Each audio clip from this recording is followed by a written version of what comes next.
Hi, what do you do for a living? I run a business. I run a signage business. Okay.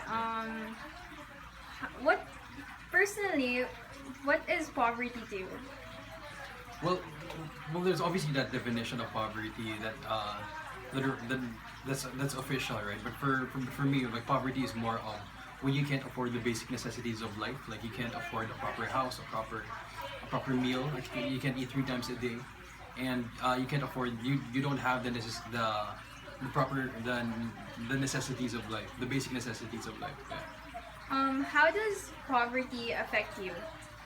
Well, it changes your perspective, like knowing those things, knowing that people are going through those things. Like for example, uh, instead of doing just business for profit, like there's this move for social enterprises, social companies that that I personally want to go into something like that because I know that there's a need for there's a need for that, and there are people really below the poverty line. So yeah. How do you think poverty affects the Philippine economy? Well, because of poverty, they can afford a luxury such as education here in the Philippines, and I think that that's a major thing.